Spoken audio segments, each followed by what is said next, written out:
Buenos días, nosotros les vamos a hablar sobre el síndrome de dificultad respiratoria aguda y como terapia nosotras tenemos herbología. Mi grupo está conformado por Diana Ravelo, Andrea Muñoz, Juliana Reyes y quien les habla, Alison Rey. Para empezar a abordar este tema vamos a hablar de unas generalidades anatómicas. Entonces los órganos que componen el aparato respiratorio funcionan como abastecedores y distribuidores de aire, a excepción de los alvéolos donde se realiza el intercambio gaseoso entre el oxígeno y el dióxido de carbono entre los tejidos y los capilares sanguíneos. Los órganos a los que se hace referencia pues son las fosas nasales, que lo conocemos como la nariz, faringe, laringe, tráquea, bronquios y pulmones. Las fosas nasales pues es el órgano que comunica el aparato respiratorio con el exterior. Este consta de una parte externa pues o nariz y otra interna que está situada en el techo de la boca. El interior de este pues es hueco y está dividido por el tabique nasal, que es una zona cartilaginosa, y pues está dividida en dos mitades tapizadas por tejido epitelial, donde se localizan los cilios, que estos son los protectores de la nariz. Pues estos son necesarios para filtrar las partículas grandes de aire inspirado y comunican con el exterior, pues mediante un ensanchamiento llamado vestíbulo.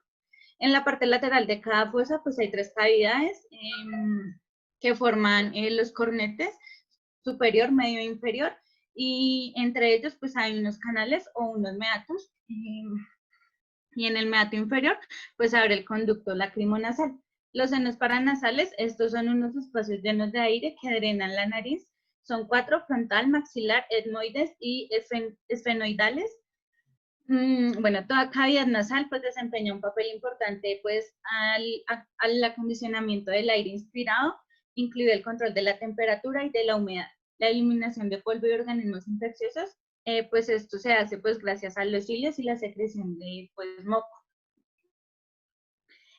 Seguimos con la faringe. Este es un conducto que comunica el aparato digestivo y el respiratorio y permite el paso de aire y de alimentos. Este también pues interviene en el proceso de fonación. La laringe, este es un órgano que comunica la faringe con la tráquea y pues este se denomina la caja de voz, ya que es el órgano principal de la fonación. Se localiza entre la parte anterior del cuello, entre la cuarta y sexta vértebra cervical. Está constituida por cartílagos y músculos, consta de 9 cartílagos, unos pares y unos impares. En los impares encontramos la epiglotis, que esta pues está formada por un armazón cartilaginoso, está unido al tiroides, a la tiroides, está situado detrás de la raíz de la lengua y delante del orificio de la entrada de la laringe. Este pues cierra la laringe durante la deglución. Encontramos la tiroides, que esta tiene forma triangular y está situada en la parte anterior del cuello. En los hombres pues sobresale y constituye pues la manzana de Adán, y esta pues es de un tamaño mayor. Encontramos también el cricoides, que este pues tiene forma de anillo de sello. Su borde inferior señala al final de la faringe y la laringe y el principio del esófago y la tráquea. En los pares encontramos el atirenoides, los carniculados y el cuneiformes, que estos pues son los encargados de sostener las cuerdas bucales. La laringe se puede distinguir en 3 porciones anatómicas, el cual es el vestíbulo o la parte superior, los ventrículos, que es la zona glótica donde se localizan las cuerdas vocales formadas por un tejido fibroso, y la cavidad infraglótica, que esta pues comunica la laringe con la tráquea. Encontramos la tráquea, que este es un conducto pues más o menos de unos 11 centímetros de largo que se extiende desde la laringe hasta los bronquios. Esta desciende por delante del esófago y penetra en el mediastino, se desvía ligeramente a la derecha, donde se divide con los dos bronquios principales, el derecho y el izquierdo. Esta está formada por 15 anillos de cartílago hialino en forma de C. Estos están abiertos en su parte posterior y recubiertos pues por una mucosa ciliar que dan firmeza a la pared y evitan que este pues colapse. Entre esos anillos hay unas fibras elásticas que están dispuestas longitudinalmente y las cuales permiten que se extienda y descienda durante la inspiración y ayudan pues a la retracción pulmonar durante la expiración. Encontramos los bronquios, que este se localiza en el extremo inferior de la tráquea, que se divide para formar pues los dos bronquios principales, el derecho y el izquierdo. Estos también están formados por unos anillos incompletos antes de entrar en los pulmones, donde se hacen completos. Estos anillos en su parte interna tienen una mucosa ciliada, cada bronquio, pues al entrar en los pulmones, se divide en unas ramas de menor calibre, que son los bronquios lobulares. Estos a su vez se dividen en unas ramas más pequeñas, que son los bronquios segmentarios, y pues estos se continúan ramificándose y forman los bronquiolos, que estos se van a subdividir en tubos de menor calibre, pues hasta terminar en los sacos alveolares, que están formados por un conjunto de alveolos de tamaño microscópico. Los bronquios, a medida que se ramifican, pues van perdiendo los anillos cartilaginosos, de tal forma que que pueden llegar a los alveolos y solo queda una capa superficial interna que está constituida pues por un plano epitelial. Entonces, los pulmones, estos son los órganos principales del aparato respiratorio, están contenidos pues en la cavidad torácica y está separado el uno del otro por el mediastino. Cada pulmón presenta 3 bordes, el anterior, posterior e inferior, un vértice, una base o cara diafragmática, una cara costal y una cara interna o mediastínica.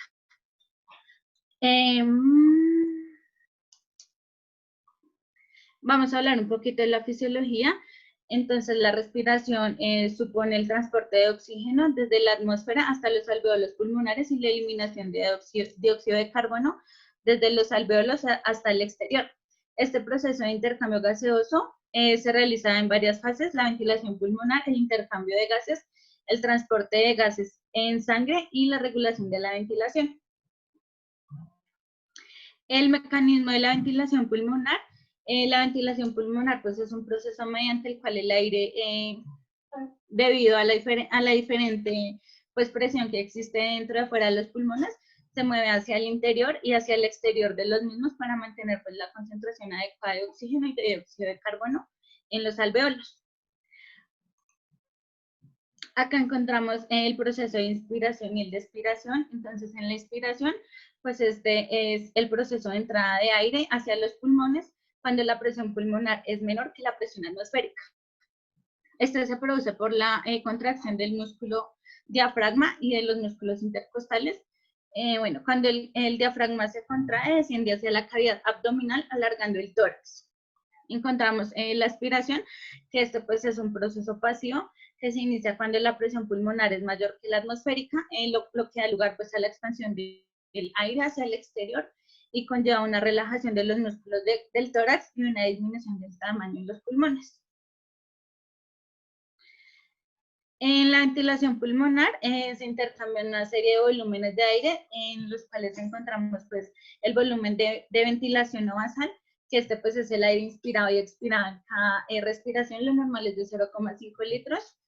Encontramos el volumen de reserva o inspiratorio, que este es el volumen máximo, más allá del normal, que puede ser inspirado en una respiración profunda o forzada y puede ser de 2,5 litros.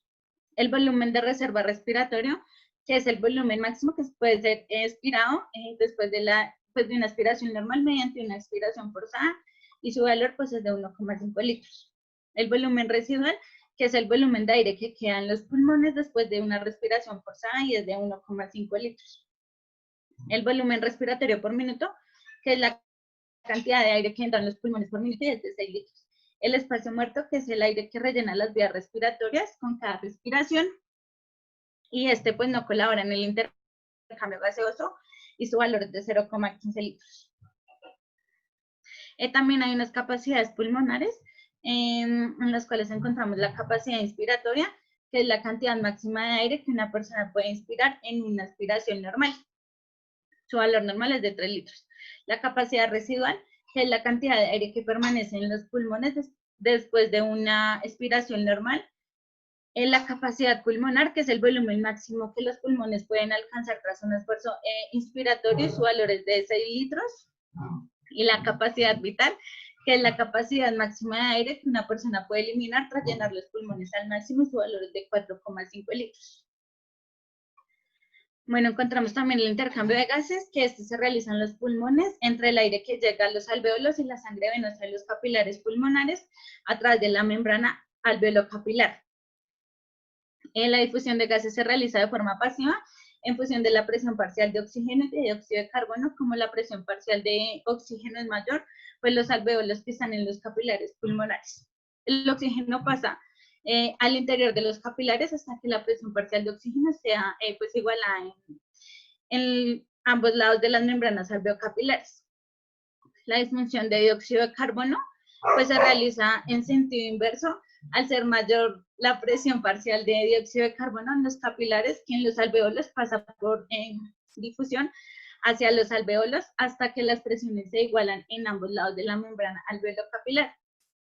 El volumen de oxígeno que difunde hacia el interior de los vasos capilares depende del gradiente de presión de oxígeno entre el espacio alveolar y el interno de los capilares pulmonares, la superficie funcional de la membrana alveolo-capilar, el volumen respiratorio por minuto y la ventilación alveolar.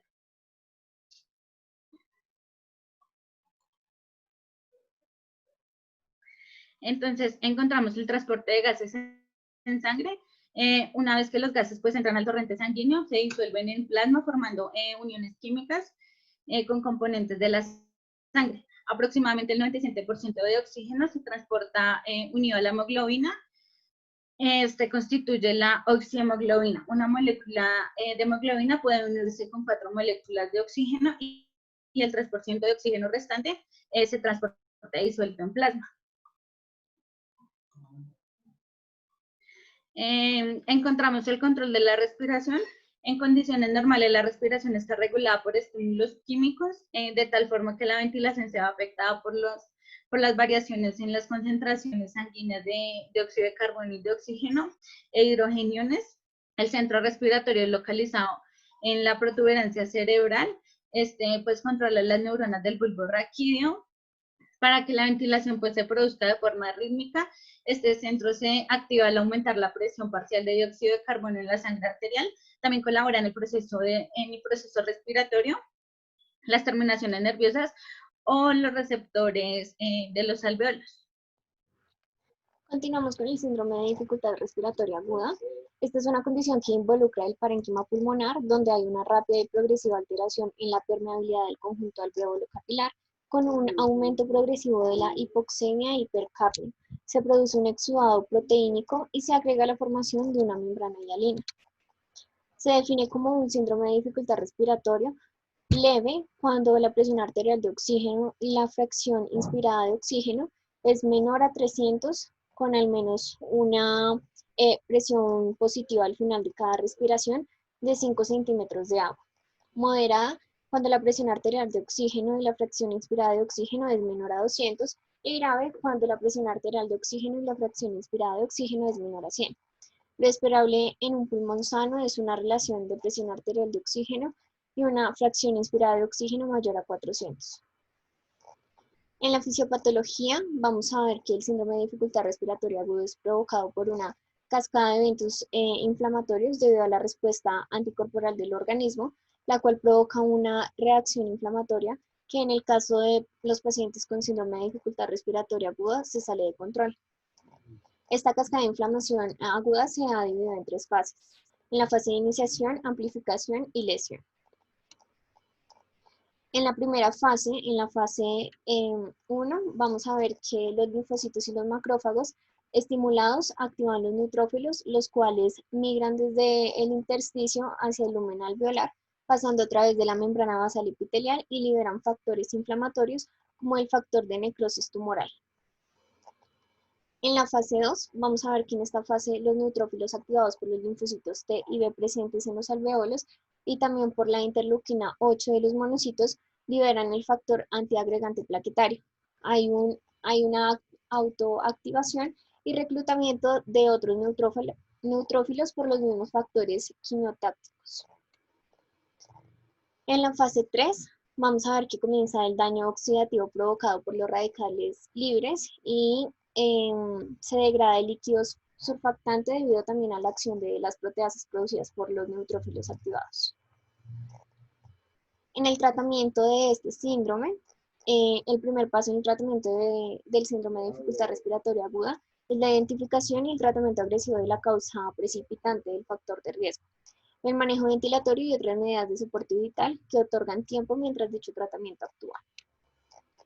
Entonces vamos a ver que uno de los tratamientos es la ventilación mecánica. Pues ya se han mencionado que unas características de la fisiopatología básica es la hipoxemia refractaria a la administración de fracción inspirada de oxígeno elevada. Secundaria a la presencia de un importante shunt intrapulmonar, y un objetivo básico del tratamiento es lograr una oxigenación adecuada por medio de la utilización de ventilación mecánica. En la utilización de presión positiva al final de cada respiración, este va a evitar el colapso alveolar, aumentando la capacidad residual pulmonar y el compliance pulmonar. Tenemos también coayudantes de la ventilación mecánica, que consisten en incrementos transitorios de la presión en la vía aérea que causan aumento del volumen pulmonar, dirigidos a provocar la apertura total o parcial de los alveolos colapsados. También tenemos el decúbito prono, que estos tienen los siguientes mecanismos de acción: aumento de la capacidad residual funcional, cambios en el movimiento del diafragma, redistribución de la perfusión pulmonar, mejoría de la ventilación, de la relación ventilación-perfusión y mejor eliminación de las secreciones. También tenemos los corticoides, como la falta de resolución del síndrome de dificultad respiratoria aguda sería secundaria a la persistencia de mecanismos inflamatorios. Se ha propuesto pues, la utilización de corticosteroides en dosis elevadas en la fase tardía. Bloqueantes neuromusculares. En este se dice que el cisatracurium durante 48 horas en el síndrome de dificultad respiratoria agudo grave se asoció con mayor cantidad de días libres de ventilación mecánica y mejoría de la supervivencia a 90 días. También se tiene la oxigenación por membrana extracorpórea y el uso de oxigenación por membrana extracorpórea o remoción de dióxido de carbono extracorpórea permite el reposo pulmonar simultáneo.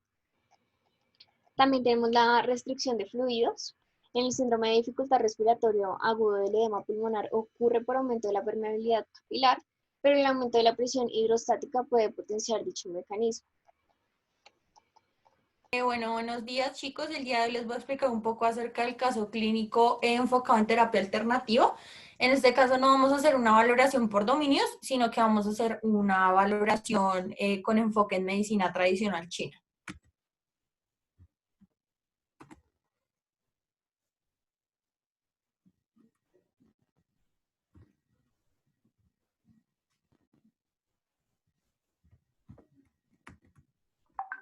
Bueno, entonces la información general de nuestro paciente, su nombre es JMR, tiene 48 años, es de sexo masculino y su estado civil es viudo. Él perdió a su esposa hace aproximadamente 3 meses y su procedencia es de Bucaramanga.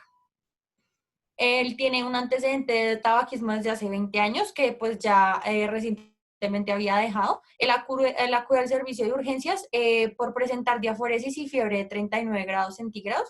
Él anteriormente había tenido una intervención quirúrgica por la que se le mandó un tratamiento de antibiótico-terapia.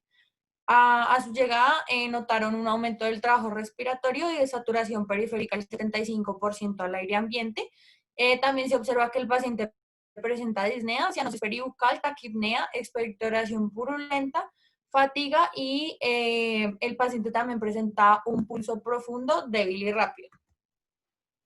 A la toma de los signos vitales, el paciente presenta tensión arterial de 170/95, frecuencia cardíaca de 110 y frecuencia respiratoria de 25. Se administra oxígeno suplementario y por tomografía de tórax se documentan hipertensidades difusas adyacentes a los bronquiolos y zonas de consolidación basales. En el tórax también se auscultaron estertores crepitantes bibasales. Bueno, este es el reporte de la PVC y de la gasometría. Aquí el paciente presenta una acidosis respiratoria por el síndrome de dificultad respiratoria aguda. Al paciente al ingreso a urgencias se le pasa a UCI y se le realiza una intubación orotraqueal, pero ya después de aproximadamente unos 15 días se ve mejoría, por lo que se retira la intubación.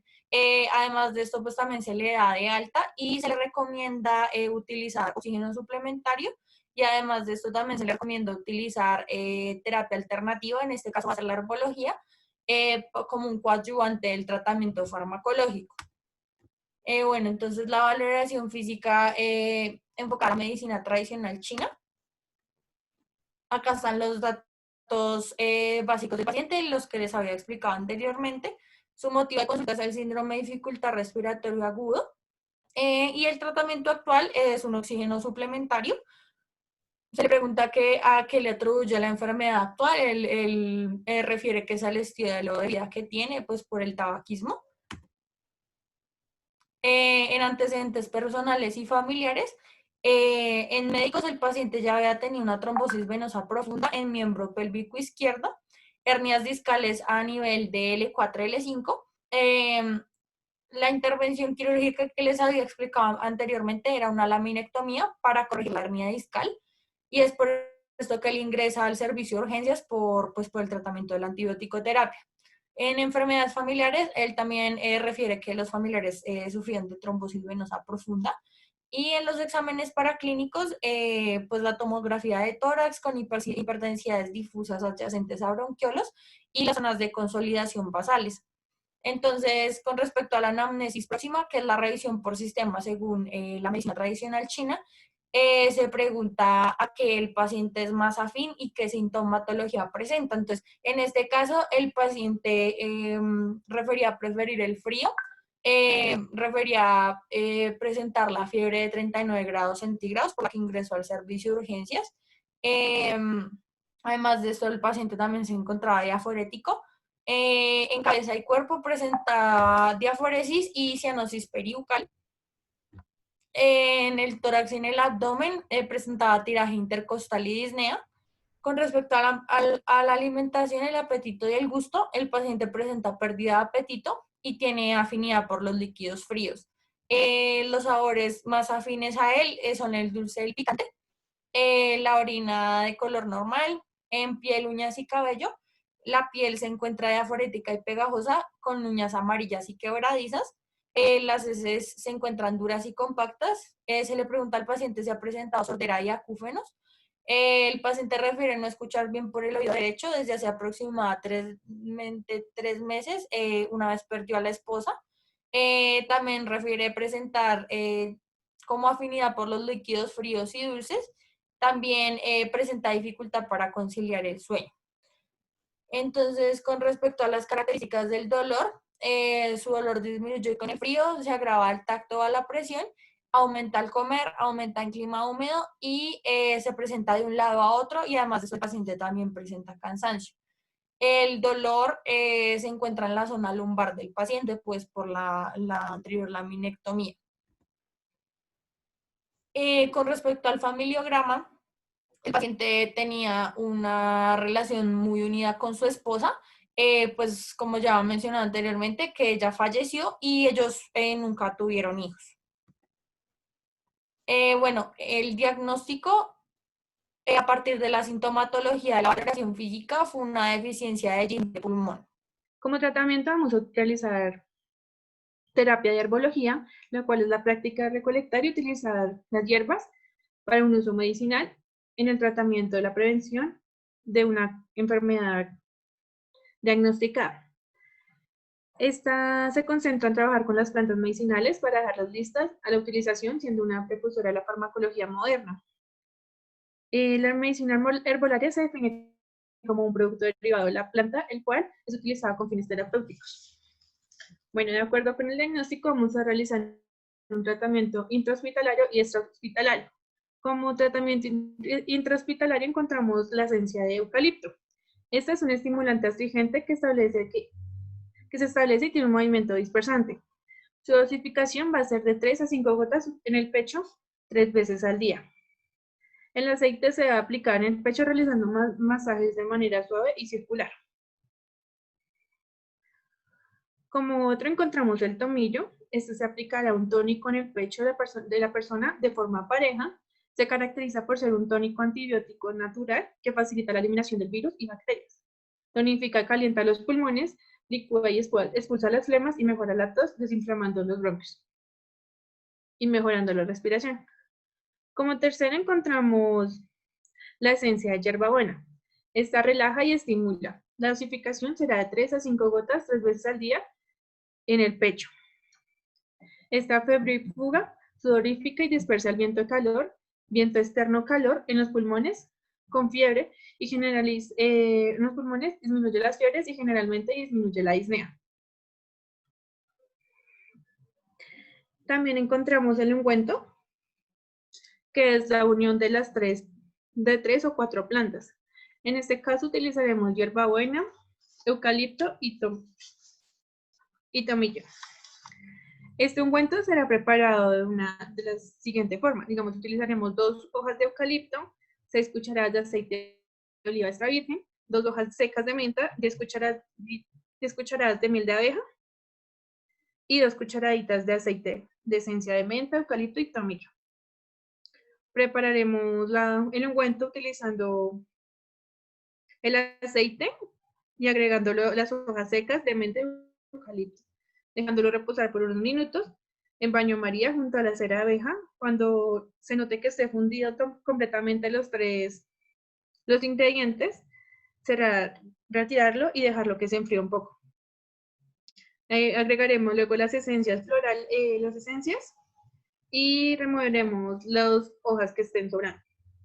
Y pues aplicaremos en el pecho de la persona de acuerdo a la necesidad que él necesite.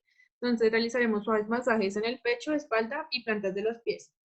En caso también sirve para el dolor de cabeza y el estrés y se aplicará en la sien.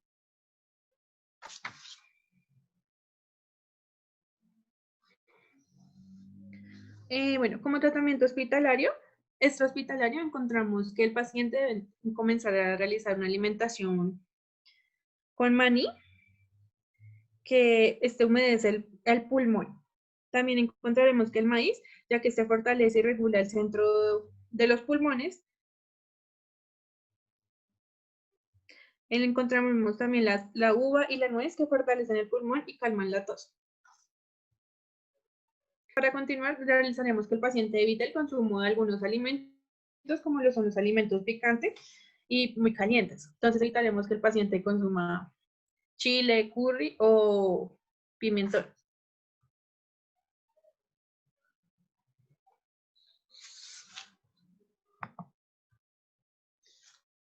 Otro tratamiento extrahospitalario, encontramos que podríamos realizar una crema. Está hecha de nopal y hoja de plátano. Entonces debemos lavar el nopal y retirarle las espinas. Luego debemos partirla por la mitad y agregar una pizca de sal en todo el nopal.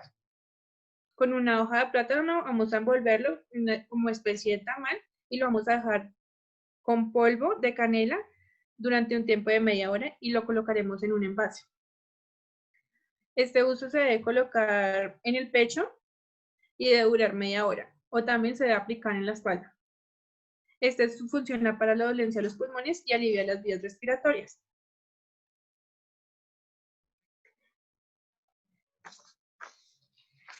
Y para finalizar, pues encontramos la bibliografía. Muchas gracias.